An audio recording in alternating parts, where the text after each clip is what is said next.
அத்தை இன்னொன்னு வைக்கிறேன். போதும். அண்ணி உங்களுக்கு போதும். உங்களுக்கு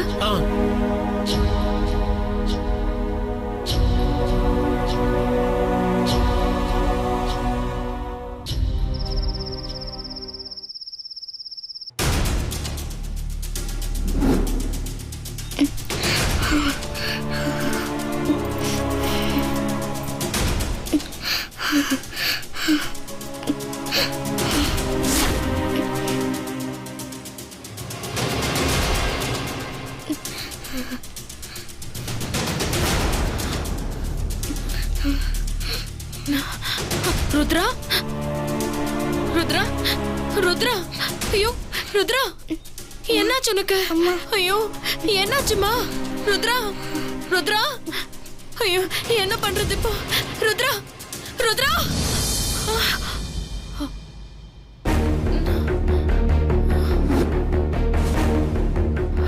ஐயோ ருத்ராவை விட்டுட்டு நான் பாட்டுக்கு அசந்து தூங்கிட்டேன்.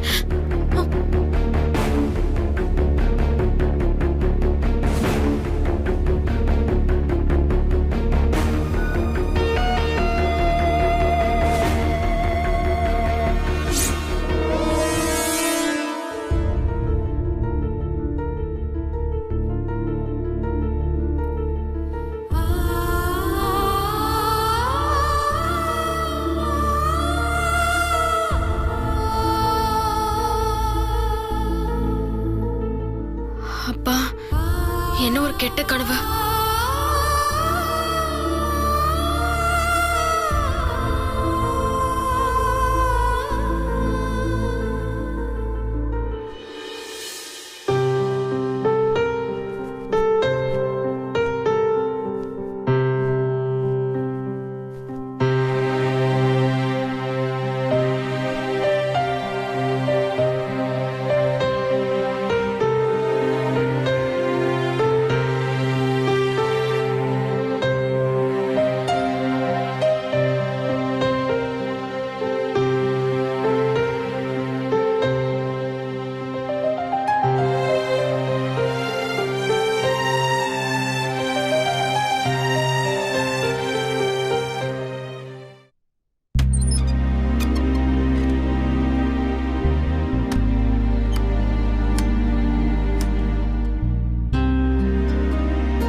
அம்மா மருந்து நல்லாவே வேலை செஞ்சிருச்சுமா. இன்னும் வெண்ணிலாவ ஹால்ல எங்கேயுமே காணோம். அப்போ ஜுரம் வந்து சுருண்டு படுத்திருப்பான்னு நினைக்கிறேன். நீ போய் பாரு, நானும் வரேன்.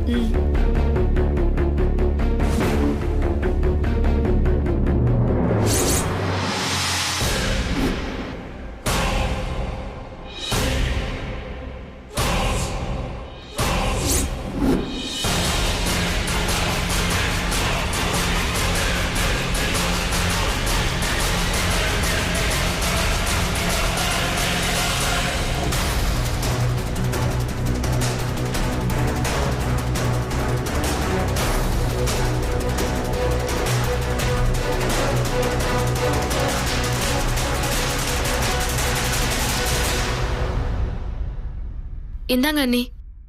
ஏய், நீ எப்ப எந்திரிச்ச? இப்பதான் அண்ணி, கொஞ்ச நேரம் ஆச்சு. ஆமா, எங்க படுத்திருந்த நீ? ரூம்ல தான் அண்ணி. நானும் ருத்ராவும் கீழே படுத்துட்டு இருந்தோம்.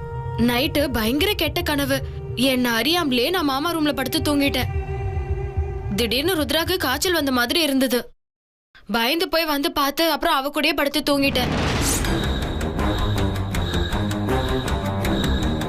காப்பி எடுத்துக்கோங்க. அத்தை எடுத்துக்கோங்க. ஆமா, முத்தரச மாமா நைட்டே வந்துட்டார் போல இருக்கு. ரூம்ல தூங்கிட்டு இருக்காரு. காப்பி எடுத்துட்டு போய் எழுப்பலான்னு இருந்தேன்.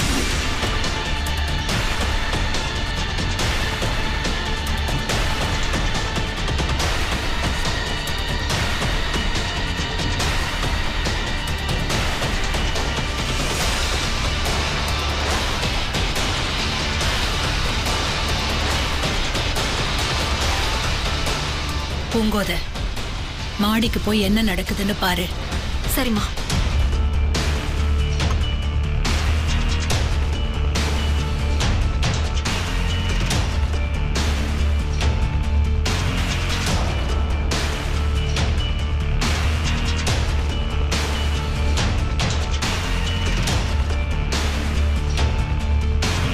மாமா,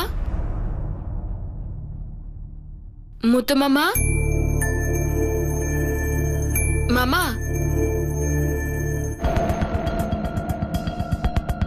என்ன இப்படி தூங்குது?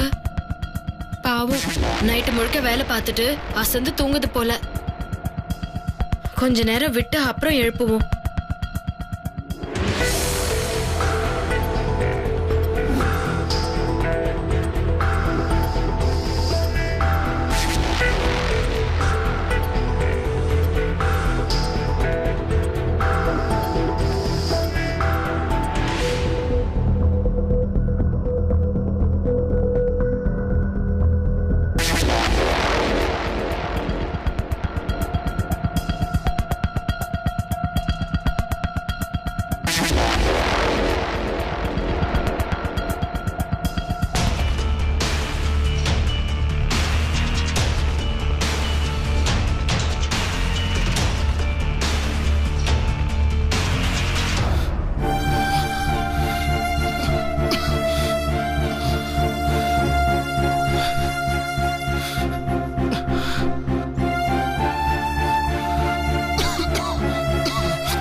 அங்க பிரச்சனை வேற மாதிரி ஆயிடுச்சுமா. ஏன், என்னாச்சு?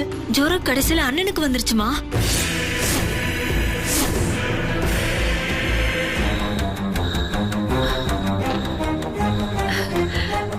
அதுவும் நல்லதுக்குதான். வெண்ணிலாவுக்கு ஜுரம் வந்திருந்தா கூட மாத்திரை மருந்துன்னு கொடுத்து அவளை ரெடி பண்ணி போட்டிக்கு கூட்டிட்டு போறதுக்கு முத்தரச முனைப்பா இருப்பா. ஆனா வெண்ணிலா அதுக்கு நேர் மரம் நடந்துப்பா. முத்தரசனுக்கு ஜுரம் வந்தது மட்டும் அவளுக்கு தெரிஞ்சதுன்னு வை, வெண்ணிலா ஆணி அடிச்ச மாதிரி இங்கதான் இருப்பாளே ஒழிய வீட்டை விட்டு ஒரு இன்ச்சு நகர மாட்டா. முத்தரசனுக்கு ஜுரம் வந்தது கூட ஒரு வகையில நல்லதுதான். வெண்ணிலாவை இங்க இருந்து போக விட மாட்டேன்னு சொன்னேன்ல. அது நடந்துடுச்சு பாத்தியா?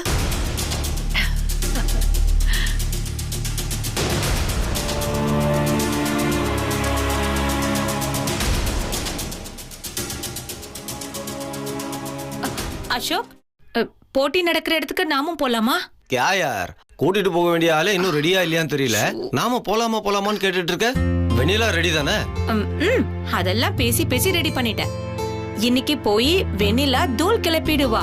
நீங்க போய் அண்ணா ரெடி ஆயிட்டாரான்னு பாருங்க. நான் போய் அவளை கிளம்ப சொல்றேன். பூஜா,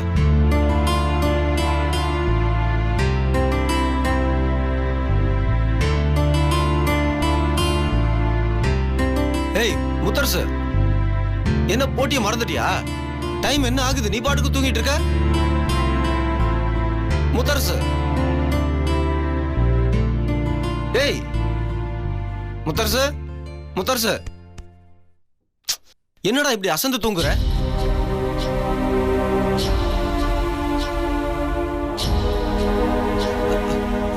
ஏய் என்ன பாச்சு?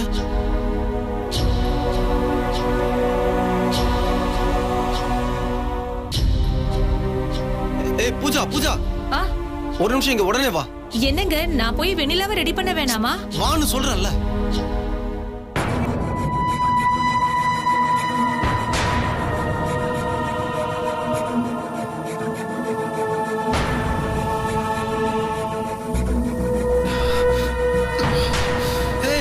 மெதுவா முத்தரசு, என்ன பண்ணுது? அண்ணா, என்னன்னா ஆச்சு? ஜுரம் இப்படி கொதிக்குதே. இந்த நிலைமையில இவன் எப்படி கிளம்ப முடியும்? இல்ல, வெளியில போட்டு கடந்தே ஆகணும். அவ போட்டியில கடந்துக்கணும். உங்களை இந்த நிலைமையில விட்டுட்டு போறதுக்கு நாங்க சம்மதிச்சாலும் வெண்ணிலா கண்டிப்பா சம்மதிக்க மாட்டானா? அதுக்கு தான் சொல்றேன், வெண்ணில கடல படக்கூடாது. எனக்கு ஜுரம் அடிக்கிற விஷயம் வெண்ணிலுக்கு தெரிய வேண்டாம்.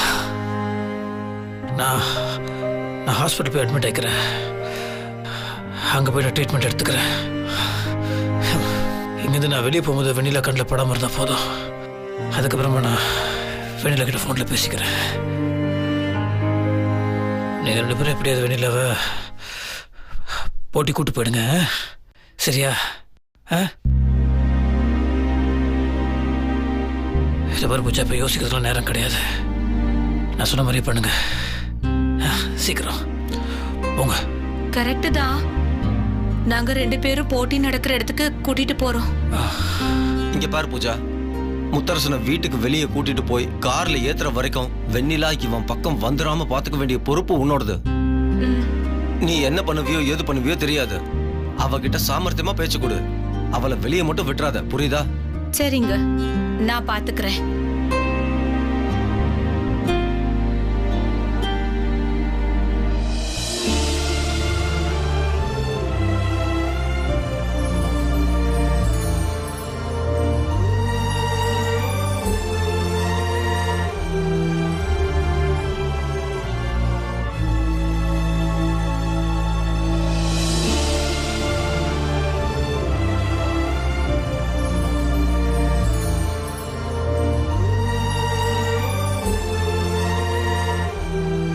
வெண்ணிலா, என்னக்கா? ஒரு நிமிஷம் வாமா. என்னக்கா? வா, ஒரு நிமிஷம் சித்ராக்கு ரூமுக்கு போயிட்டு வரலாம்.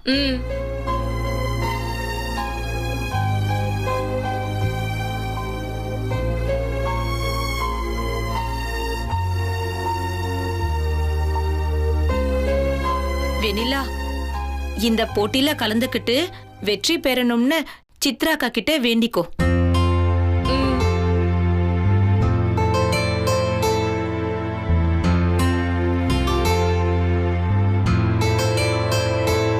என்ன மன்னிச்சிடு வெண்ணிலா. உன் மாமாவை நீ பாத்துட கூடாதுங்கிறதுக்காகத்தான் நான் கூட்டிட்டு வந்தேன். அவரும் அசோக்கும் ஹாஸ்பிட்டல் போறதுக்கு கார்ல ஏற வரைக்கும் நீ இங்கேதான் இருக்கணும்.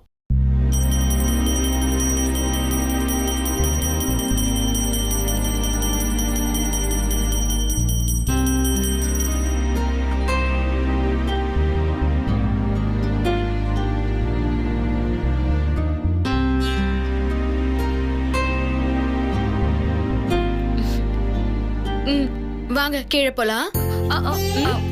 ஆமா வெண்ணிலா, காம்படிஷன் புறப்படுற சமயத்துல ஏதோ அவசர அவசரமா சமைச்சு முடிச்ச மாதிரி தெரியுது.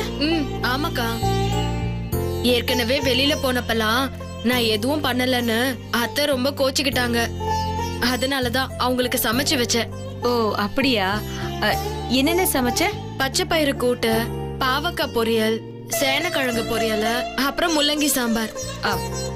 எனக்கு அந்த முள்ளங்கி சாம்பார் எப்படி வைக்கிறதுன்னு தெரியாது, கொஞ்சம் சொல்லி தரியா?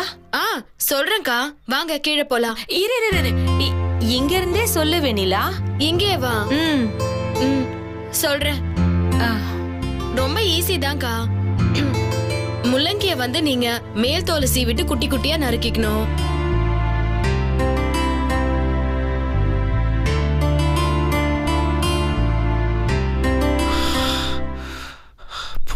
போலாம் போலாம் வா.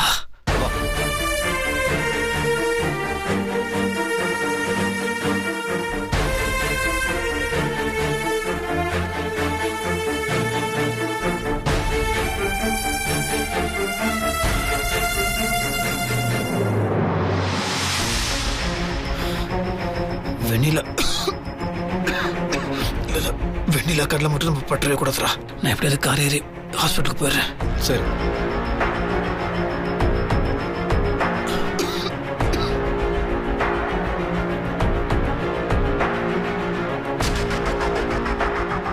மாமா, அண்ணனுக்கு காய்ச்சல்.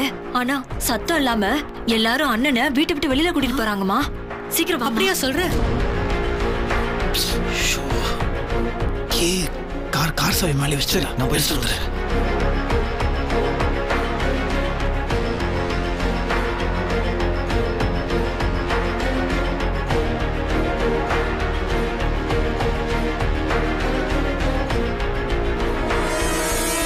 முத்தரசு,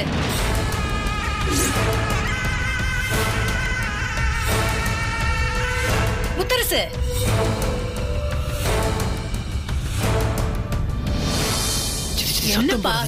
என்னப்பா சத்தம் போட வேணாங்கிற? ஆமா, என்ன இது நீ இப்படி சால்வை எல்லாம் போட்டிருக்க? என்ன விஷயம்? அக்கா ஒரு நிமிஷம், கீழே ஏதோ சத்தம், அத்தை குரல் கேக்குது. இரு வெண்ணிலா, நீ பாதியிலே விட்டுட்டு போகாத, முழுசா சொல்லிட்டு போ. அவங்க வேற யார்கிட்டயோ பேசுறாங்க. அவங்க உன்னை கூப்பிடுறதா நீ நினைச்சுக்கிற. இல்ல, மாமா பேரை சொல்லி கூப்பிட்ட மாதிரி இருந்துச்சு. மாமா இன்னும் தூங்கிட்டு இருக்குன்னு நான் போய் சொல்லிட்டு வந்துடுறேன்னு. அவங்க கூப்பிட்டிருக்க மாட்டாங்க. எதுக்கு தேவையில்லாம பதட்டப்படுற? முள்ளங்கி சாம்பார் சொல்லி கொடுத்த மாதிரி முட்டைக்கோஸ் அவியல் எப்படி பண்றதுன்னு சொல்றியா?